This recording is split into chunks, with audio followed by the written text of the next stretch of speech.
So, good afternoon, everyone. My name's David Sequeira. I'm the director of the Margaret Lawrence Gallery at the Victorian College of the Arts, the University of Melbourne. And before we get started, really, I'd like everyone to take a moment to acknowledge the traditional custodians of the land upon which you're situated right now. For us, most of us who are in southeastern Victoria, this is the land of the Bunurong and Wurundjeri people of the Kulin Nation. And, it's always very grounding to think that for generations before we made art, built museums, engaged in artistic practice, and,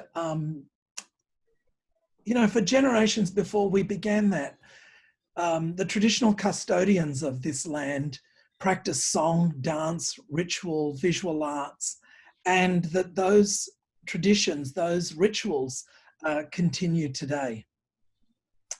Our guest speaker, actually, before we get into our guest speaker, I do want to just extend a real welcome to any Indigenous people who have joined us today and pay my respects to elders past, present and emerging. I also want to acknowledge the particular time that we're in right now in Melbourne, and hope that, wherever you are and the people that you're around, that you're safe and that you're well, and that really you continue to nourish yourself with art. So our speaker today, Julie Gough, is an artist, writer and curator who lives in Hobart, Tasmania. She was born in Melbourne, Victoria, and she's lived mostly in Tasmania since the end of 1993. Julie's matriarchal Aboriginal family line are Trawlwoolway from Tebrikunna in far northeastern Lutruwita, Tasmania, and her parental heritage is Scottish and Irish.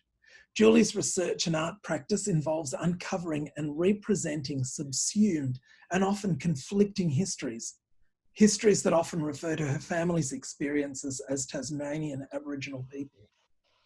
Her current work in installation, sound and video explores ephemerality, absence and recurrence, and interrogates the impact of colonisation on Tasmania's first people, then and now.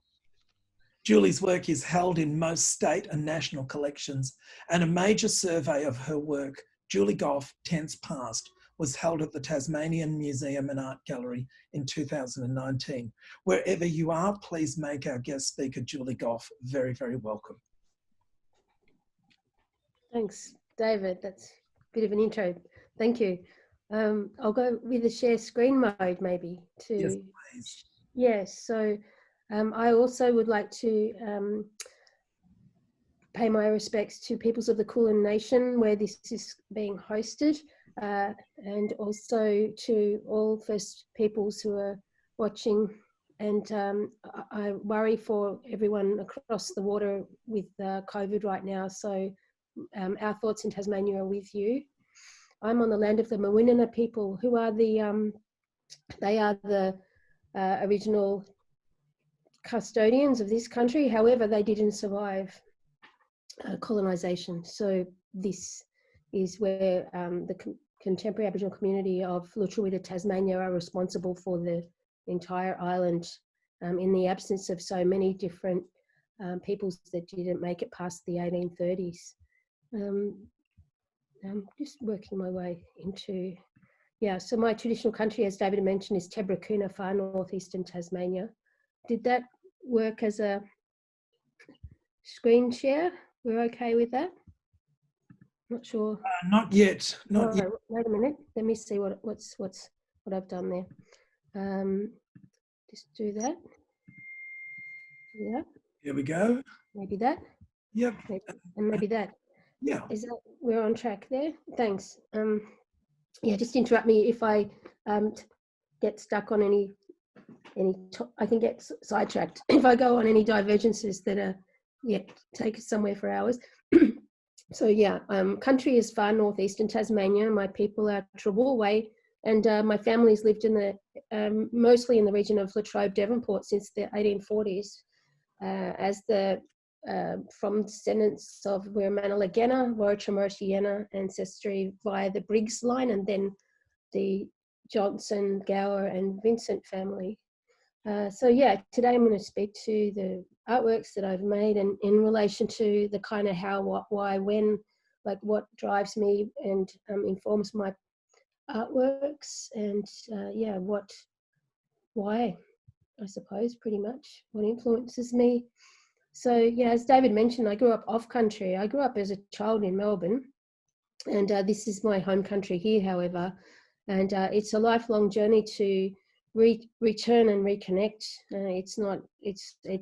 I've been here for decades, but it's still forever, I think, a challenge when you grow up elsewhere to recognize and trust in what happens and listen and learn slowly. So yeah, sort of sharing the images of some country there. This is more in the middle, nearer to Norfolk Plains, and just below also Launceston, when family members were in the 1820s in particular. This is the milk bar where I was a child in St Kilda. My grandparents and then my parents ran this in Ackland Street. So I had a, yeah, interesting, and yeah, I'm really grateful for childhood where I moved around quite a lot, and I think it made me a bit introspective, which isn't necessarily a bad thing, but a bit of a loner too, I suppose. So coming back to Tasmania, I found that there's a bit of a conflict between the given texts of history, those for education as much as history books right up till the 1980s seem to indicate that we shouldn't exist, that we were extinct as Tasmanian Aboriginal people.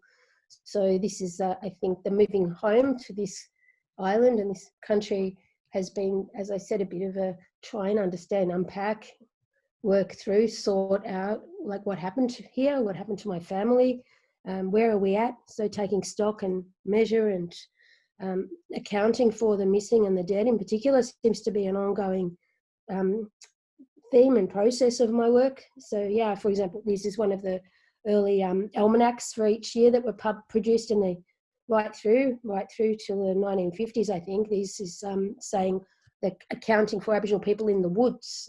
So total in the woods in 1830, they said the colonists, they thought there were 600 of us in the woods, but by that date we had been decimated we were anywhere from maybe around 10,000 in 1800, and by 1830 we were on mainland Tasmania less than 200, I would say, though there are children as well that I'll speak about that were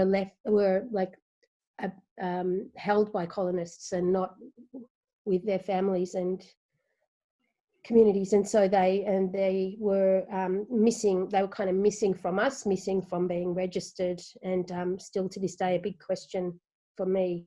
That I think these propel me through art, these questions and curiosity for understanding, and art is an outcome rather than the journey is, I think, more important for me than the outcome, the art, but it somehow causes me to kind of focus, which is so it's my mode of focus to produce the art on the journey of learning and sharing as well in other ways. So country is something that's been calling me for increasingly since, well, the last 15 or so years, more so than previously, where I was a bit trapped in the archives. And I think when I look back, my work experience in high school, I chose to be in a library, and I think that I was comfortable indoors in books, partly also then not living in Tasmania, but it's become more and more evident that I just can't understand in those spaces completely. They kind of provide evidence to unpack. So, and the same with the museum space. They have objects of culture, but this void around them, the absence, they sort of spell out absence and loss and dispossession and dislocation. So this work was about visiting our stone tools in England at Cambridge University, Museum of anthropology, archaeology and anthropology, and determining in some manner to take them home, which I couldn't achieve literally, but I took back to Tasmania photographs, which I then placed where I thought they'd been removed from as actual stone tools of our ancestors. So it's kind of coming up with solutions that are sometimes odd or humorous or bizarre, but they are a way to resolve at some point to some level, not finitely and neatly packaged, but a means to show a process for what has been so messed up here. What should have been the good given order of things never has eventuated to date. So yeah, this is another example where I visited our kelp water carrier, one of our buckets. Really, it was kind of made of bull kelp and sticks and woven twined plant, which is held in the British Museum since 1852 or 51. It was in the Great Exhibition in London.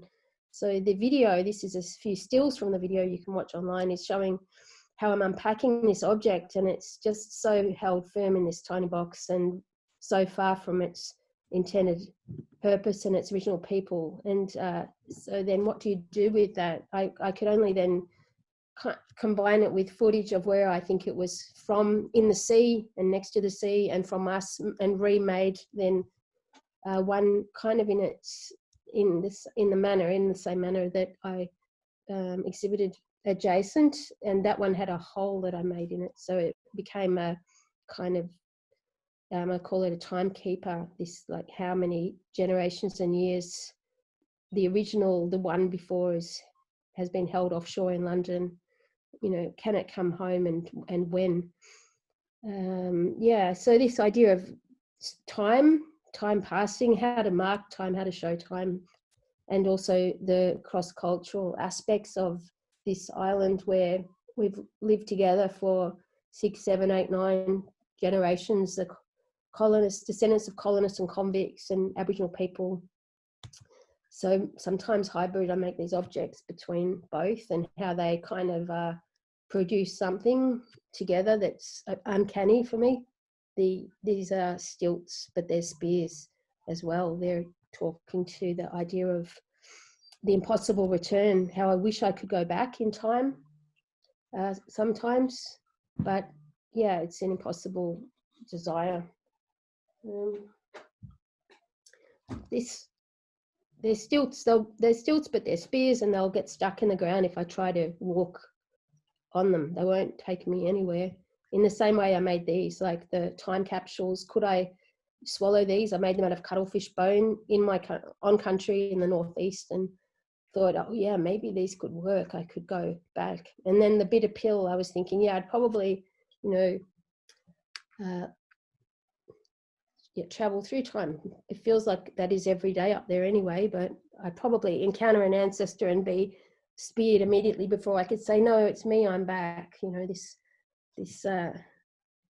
twists and turns of how we've ended up here and who we may resemble, but how we do actually feel. A wall made of rocks made into tools, this sort of rock climbing to the stars, really. So night sky journey with kelp shoes. So yeah, these are just the ways that sometimes working through stories without clear definition, it's more a feeling. I can work more easily with natural, found materials, found objects, and let them speak a bit for themselves.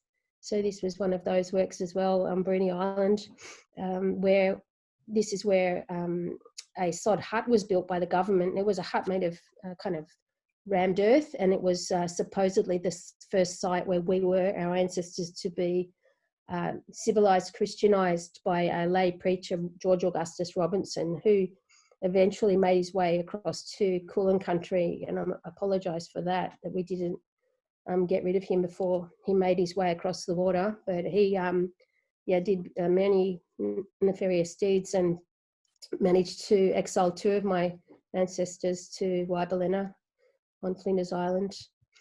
So yeah, more works that are using the natural, like in this instance, stitching together kangaroo skins to produce a feeling as much as an object about the violence here, and sometimes there's no term, no, how do you describe it?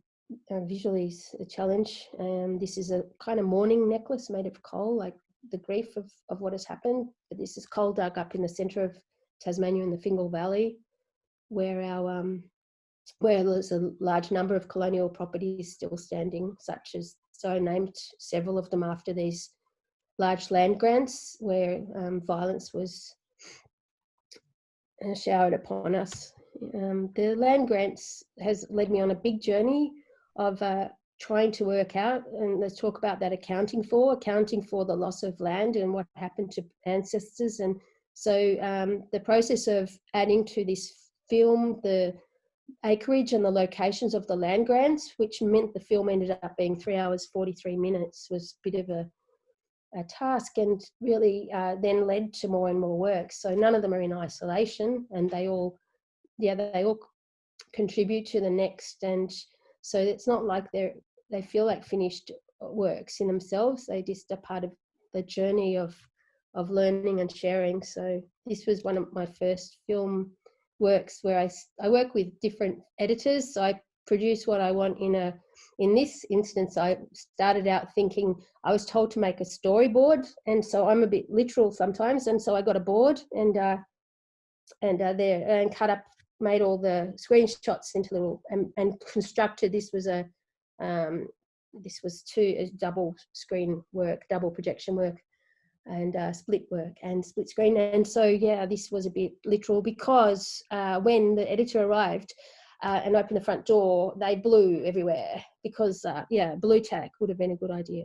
But anyway, this kind of led to the being a bit more digitized in the process after that. But constructing a film is pretty much like, in a way, writing an essay or producing a book, or somehow trying to construct a feeling through the images and of the journey that I'm going through at a particular time. Because the land grants then led me to realise how many of the original names are on the fences of colonial properties still across the island. So this work are spears interspersed with just some of the names of the properties joined together. And then the properties are actually witnesses to what happened to us and our ancestors through the larger ones, particularly being owned by leaders of the Black Line campaign, which was a military endeavour ordered by the government to end now exile to Flinders Island. By that stage, 1830, as I mentioned, most of us our ancestors already dead, and shortly after, those who survived were exiled, if not before, living with sealers in Bass Strait. But anyway, this led to the recognition of the names on the gates of the properties, and has given me more to work with, in a sense. So in this work, I stopped and started at gates of these properties. Some of these properties, this is, I think, 28, where I stenciled the names on these crosses and picked a stone at the gate, which then are like witnesses as well, these stones, for what has happened. The film ends with a list of names of colonists who are pretty much like out of the phone book that we once had, phone books of Tasmania. Then the names of the signatories to the letters to the government thanking them for their work in conciliating the natives, basically after we had been exiled, those of us who survived. So yeah, I think it's about really facing history and truth, this idea of truth telling in the deepest sense, which is really making evident what has happened and bringing it out of archives and back to country. So co-joining these. This was at the same time my second film, along with the first, The Driving Black Home. This is about the episodes of violence on rivers across our island, which are, full like resources and boundaries of different groups of our ancestors, and also really sought after by colonists. So they were really like a hotspot of violent encounter. This is an image of the solo exhibition that was mentioned that I was fortunate to have last year in TMAG in Hobart, the Museum and Art Gallery. And some of the works in there were 9 video works, which is a lot, and it kind of created this I think I had an expectation people wouldn't make multiple visits or sit through so many videos, but it was pretty heartening that quite a few people were willing to return and work their way through some of these stories that I think need duration in the video. So film became more necessary for me as a mode of working beyond sculpture, because I wanted to show country alive and also insert either be on country or add elements of artworks to kind of recombine or reunite these together that otherwise aren't always clearly so. So these are posters that I worked on with Cicada Press in New South Wales to produce for a exhibition curated by Tess Alice with Secrecy and Dispatch was the group exhibition about massacres around Australia of Aboriginal people.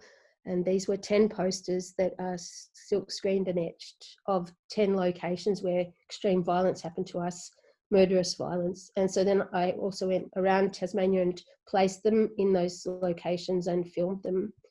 And then by doing so, I'm also making an approach to landholders, colonists who I have generally tried to avoid, but this has led to more of a possibility of future involvement or meeting or being on through the fence gates that otherwise I never thought I would be without being shot at. I felt a real reticence and anxiety, and now it's become apparent that some landholders are willing to be on that journey of approaching and revealing what's happened on that country, if not always with the family that was originally there, land grant wise. This is a parallel piece at the same time where I modified images of colonial artworks to add what happened at those places that generally are just shown as pastoral, bucolic, sites to grow sheep and cattle mostly. So just to show there's these other layers of history and places that have meaning far different to what has been collected in the art gallery sense. These are, so Archives, National Library of Australia has led to various artworks through the manuscripts from Van Diemen's Land here, Lutruwita, that were unexpectedly not in Tasmania, but held up there in Canberra. So working my way through as I mentioned, archives and literature, but also the newspapers of the times showing how our people yelled back in English. This was a response to John Howard in 2007. He's said, it's Australian on the left, the Australian Daybill poster for the day said Aborigines must learn English. And I was just thinking, hey, our ancestors yelled back in English well and truly in the 1820s, but it didn't do us much good. But this idea of from above, determining what we can and can't, should and shouldn't do. And it's been a long time now. We've been trying to, survive the incursions from the British. These are incidents which are from newspapers mostly, but also some journals, diaries of violence against us that in a way, the bookshelf is a map with the components can be moved around. They can be, so you can look at them in different ways. But this is how to just try and understand the extent, in this instance, the kind of geography of violence. And then from these explorations in the archives, I've created blogs where I try to continue the sharing of what I'm finding in resources that aren't otherwise digitized, and transcribing and placing them online to assist those that are willing to go on those journeys, Aboriginal and non-Aboriginal people who want to see where we may have intersected. This is a work about my ancestor, Dalrymple Briggs, who was shot by a colonist she was living with when she was a child on Norfolk Plains near present-day Longford. I can see I'm going to speed up a little because maybe I've got running out of time a little bit, but hopefully it's helping in explaining a bit of how I keep reapproaching kind of the same questions or small amounts of evidence from different angles to come up with different art solutions in a way. So these are again the colonial properties. They're surrounding the the mantelpiece on which is the magistrate reports on the shooting incident that she survived. At that time, when I made that work, the book hot off the press was called The Fabrication of Aboriginal History by a certain man called Windshuttle. And I found that his book, every page face up, created the same exact space of the hut, which is a very small 2-roomed hut. So it was kind of bizarre and fitting because he said this Aboriginal violence against Aboriginal people is largely invented and there's no clear evidence. And the issue with that is that this police account reports to the police magistrate of my ancestor being shot. The witnesses went and said that they had seen this, but my ancestor herself said, no, it was a mistake. Her master was shooting at a possum. So there was case closed. There, that supports Windshuttle's argument. No violence, case closed. The girl who was shot herself said it was an accident, which is obviously not the case, including later other evidence that has emerged as much as you can see that she was in no position to state the truth in any sense, in any case. So, yeah, just I suppose questioning the history of now and what we've inherited and how we face it, where we look for the gaps, because that's where we can find, I think, more, because our voice is missing from these instances of our history. They're written by the colonists who have a vested interest in not showing our side of any story, usually. This was a film that's more recent about that event at the place where it happened, and working with the family that have been on the land just since a year after the shooting in the exact place where the shooting happened. The Archer family are still there, and they were not involved directly in this, except that she was running for help to them. They've shared and loaned artefacts. They've been ploughing up at the site. So this idea of history and how we might continue to work together with those that are willing, Aboriginal people with non-Aboriginal people, I think. But I really feel strongly that these need to be produced, directed, determined by Aboriginal people, our histories, and written by, because too often do I find our histories are being produced, with us as an element and a subject within, but not in any sense the authors of our histories. Very rarely, more so in fiction than non-fiction. This is, working through other found texts that have led to other manifestations in the art sense. So coming upon this journal, a preparatory journal by Norman Tyndale in the museum, South Australian Museum, which it had a little brown cardboard square pasted in, and I don't know if you can read that, but it says in 1913, A. Stewart made inquiries of old Tasmanian whites as to the colour of the skin. That's my skin, my ancestor's skin. This is a sample of the colour which was then decided on as closest to the skin colour of the Tasmanians. So I painted that wall. Those walls were painted in that brown, that particular colour, and just this notion that this idea of that determining culture, and it's just questioned in the film. The film's called The Colour of Country, Lan Gurna, and my brother is in this. He sings in this film. And then there's been a kind of couple of years of increasingly thinking about sound.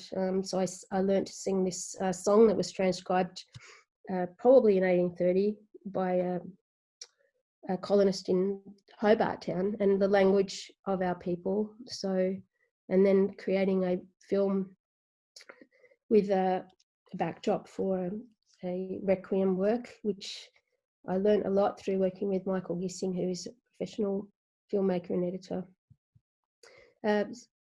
Maybe a couple more. So yeah, I think I go through cycles of response to different elements from the visual record from the past, as well as, like I say, the archives. These are, so this is a this is called the proclamation panel. One of the terms for it. It's Governor Arthur produced a certain number. We don't know how many, and they're said to have been placed on trees around Van Diemen's Land, as it was then termed, to communicate with our ancestors, Aboriginal people, in a pictographic manner, to suggest that there'd be equal justice, like if you spear a white guy, you'll be hung. If he shoots you, he'll be hung. Ending at the top with this idea that let's be buddies together. This has always got me thinking more and more and more about what happened to our children, so many that were taken by colonists. And so at the top, it's very sinister for me to see the women holding each other's children. Led to various shadow works that can like shadows or can create shadows, ways of thinking of how we are implicated in the past, according in this instance to our weight, working more and more with shadows. So to mobilize something that's fixed, whether it's from text or these panels that were produced, like tent work. So I think it's just trying, like I said, to approach things with different materiality and return through time. So that's been since '94, a few different attempts at understanding what these panels might mean. Similar with the cup, in that this film was about the silver cup that's here, where I made a lid out of clay I dug out of a colonial estate near Bothwell, in just an hour northwest of Hobart. The cup was given by the people of Bothwell to George Augustus Robinson, who I've mentioned, in gratitude for his conciliation, so-called, of the natives. And it's a really sinister object that's returned from England to haunt us, this trophy. So yeah, I've three-dimensionally added these figures on the lid. This film's a bit earlier, where I kept encircling the town of Bothwell to create the film, and I was just trying to gain a sense of that place today, and it is sinister, I feel. So yeah, the chairs are a recurring kind of motif of standing in for the colonists, and they're holding, in this instance, us as these shells, black crows. We're a kind of abacus and head count of our missing. What has happened to particular ancestors. One of my ancestors was sold from one sealer to the next for 1 guinea. Lists of the women that I could find that were living with sealers, kidnapped by probably most of them. And then working through the ways of producing it, like work with text embedded in this instance, like a mist. This is a history text, a book about us, and this idea of them kind of haunting us, these writers that aren't Aboriginal. We have to live with their words, kind of engulfing us. And another version of that with a different book in the forest. And then working through also how else to work with our tea tree, which is a really special wood used often for our tools in the past, and spears, waddies. Here I burn the names of the children I found at that date, 2008, who were living with colonists before 1840, unfinished spears. And then more recently, I've been working with other ways to take them to country out of the gallery. And these are, well, by this date, last year, found 185 Aboriginal children here who lived with colonists before about 1850. So these posters then populated the forest near Hobart called the Queen's Domain, which is affiliated government house there, but also the Queen's Orphan Asylum is where some of these children in Newtown here were sent. So it's an ongoing work of life, really. I want to try and, as best I can, work out and share what has happened to them, because some are just baptised and evaporate, some die, others are missing. We don't know what happened to them. And I'll stop in a second, but the most recent work I've been making is a film where I've been taking the images or little aspects known of the children to the places where they were living when it's known, so to the colonial properties, and working with a film editor remotely. These are some instructions to remote email editing challenge.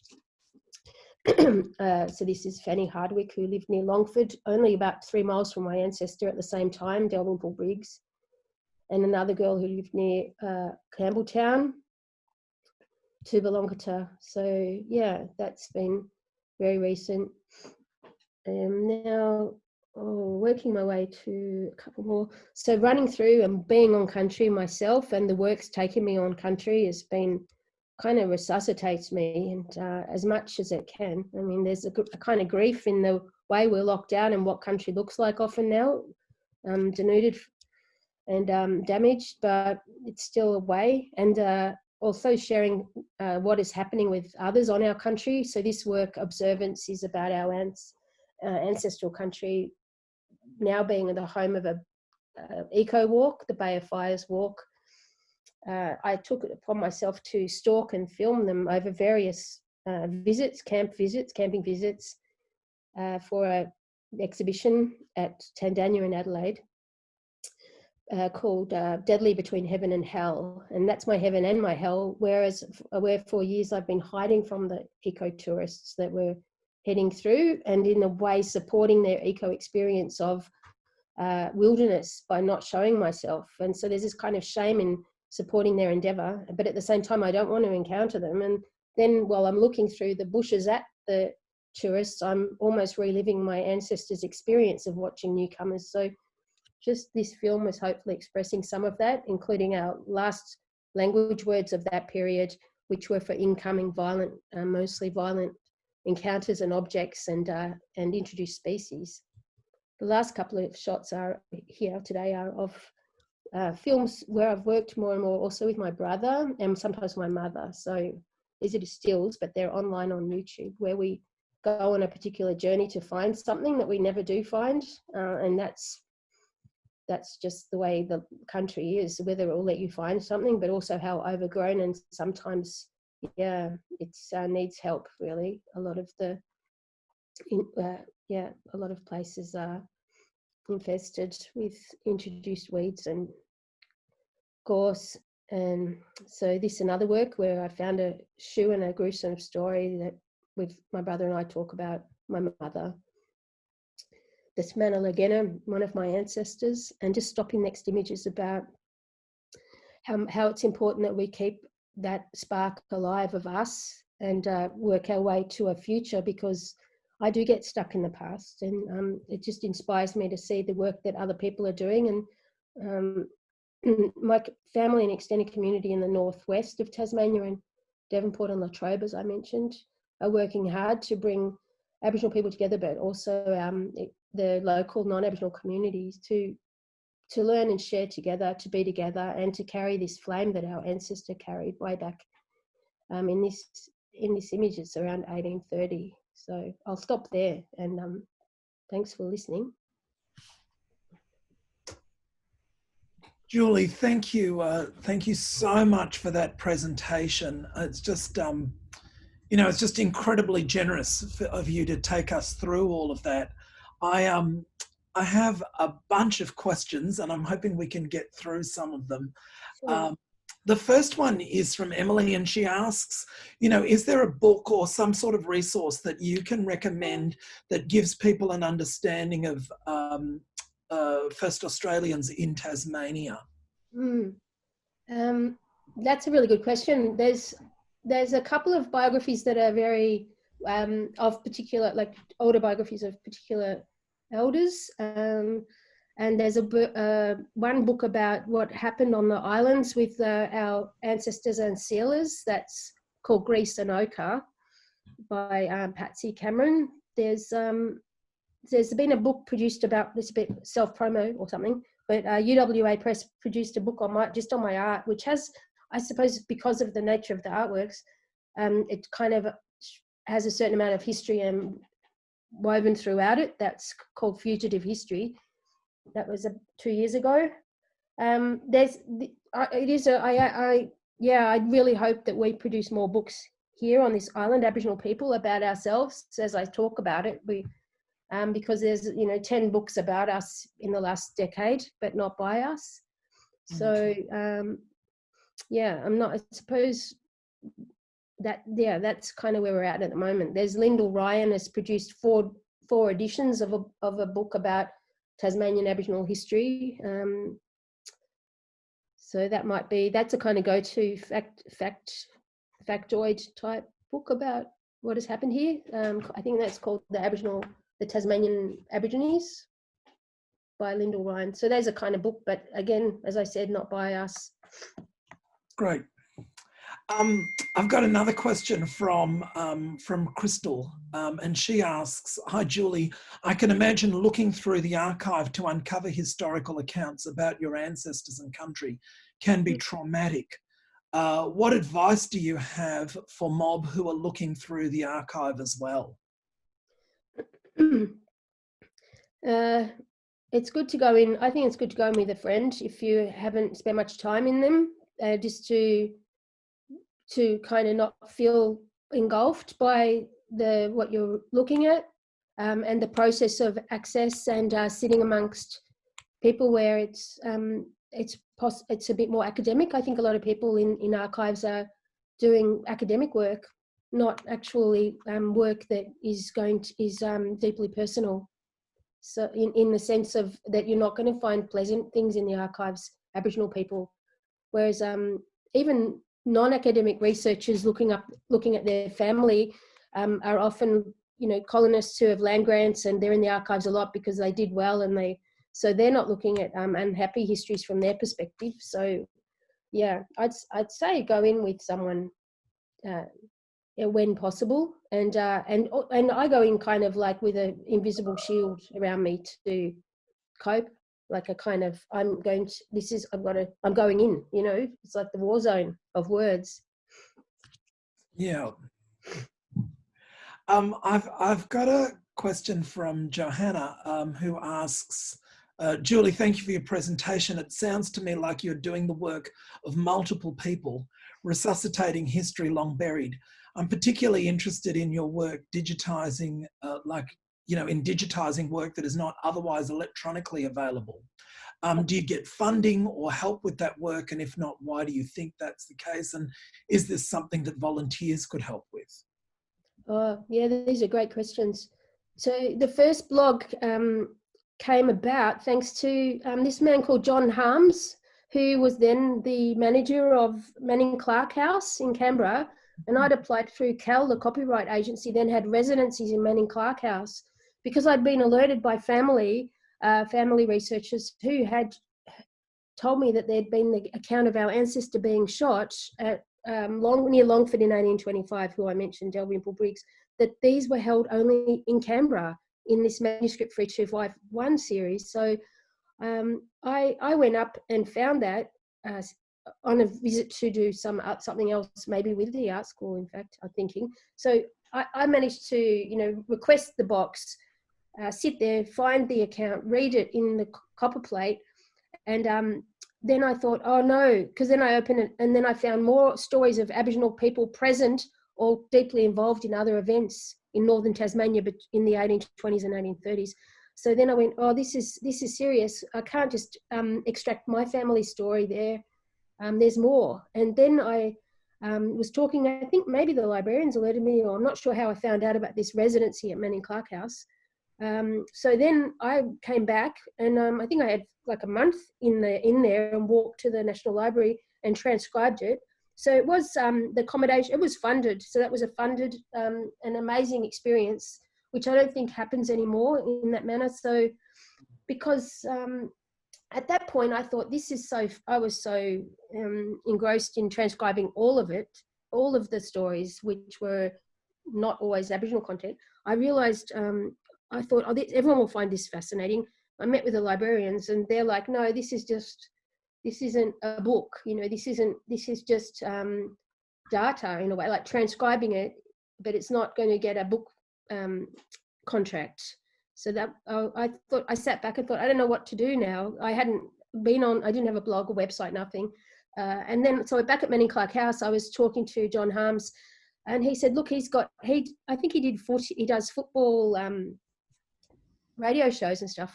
He talked to me about WordPress, and so then he showed me how to start a blog, and the next thing is I'm feeding all of the transcriptions into the first blog, and I think I've got 12 now from different sites of different histories that I'm just trying. I thought, no, this isn't correct to just absorb it all into the laptop and make an artwork when there's so much more people can find. So yeah, so that's how it started. But the funding wise, yeah, I would like to apply for some of these residencies, like the National Library has one, State Library of New South Wales has one. But you actually, also years ago, I did have one residency at the State Library of Victoria, and I did then make a blog for that of Bass Strait, which I still add to, and there's ongoing conversations by the public, which is what I really like as well from a blog site, is it can be a bit of a two-way dialogue. The one created from that residency is it's about people that lived in Bass Strait in the 1820s and 30s in particular. So that's a resource where people are finding each other who are descended from those that were in Bass Strait at that time, most Aboriginal people mostly. Mm. Yeah. I've just noticed, just for everybody who's tuned in, I've just noticed that Georgina Binns from our research library has posted some resources about Julie's work in the chat, so please take advantage of that. And our last question is from Simone, who writes, Julie, thank you for your generosity in sharing such personal and profound journey of this important history that needs to be told. Because your work is grounded in fact and archives, it must be difficult to begin translating that into artworks. How does that shift from content to embedding this in films or sculptures happen for you? Yeah, it's something, I think that they just take as long as they take to work their way out, that you realise that's going to be like, yeah, something keeps niggling at you until it has to work. Yeah, it's like a splinter, probably a splinter comes out kind of as what it needs to be at a particular time. It's also always been according to like the skill set I have, which has changed through time. And I wouldn't say I'm highly skilled at any one technique, as 2D, 3D video, whatever. So yeah, it's like just letting it have its own time. So I really prefer to not have too many exhibition deadlines where you're making to a date. That has caused in the past me to kind of rush things that I don't want to rush, or realize, that I'm not at that point. Just letting them be, kind of make themselves when they're ready is good.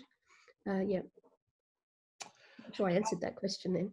No, it makes sense. I mean, that it's funny. I personally could have asked all of the questions that were being asked today. And look, I just, there are many more comments coming in. We're going to end the session now. I've posted my email address. So if you have a question that wasn't answered, please send me that question to that email address and I'll pass that on to Julie. But Julie, really, on behalf of everybody who attended, just thank you for not just for your presentation today, because that was just outrageously generous, but just thank you really for the work that you do and for the contribution that is to Australian art history, to Australian history, to world knowledge. We're really deeply indebted to people like you who are willing to really put everything on the line and look at history and unpack what it is that we call history and what it is that we call knowledge. So really thank you so much for everything. To our audience, thank you for joining us. Our next week's speaker is the VCA's new head of drawing and print media, Alex Martinez-Rose. So we look forward to you joining us for that. And please, everybody, stay safe. And we look forward to meeting you next week. Sorry, Julie, you wanted to add something? I just spotted questions and thought if anyone wants to ask me on my website, so it's just juliegough.net, I can answer them later. That's fine. That's the best way of doing it. Don't send it to me, just juliegough.net. Thank you. Yeah, that'll work. Yeah. Great. Okay. All right. Thanks, everybody. Bye-bye now. Thank you.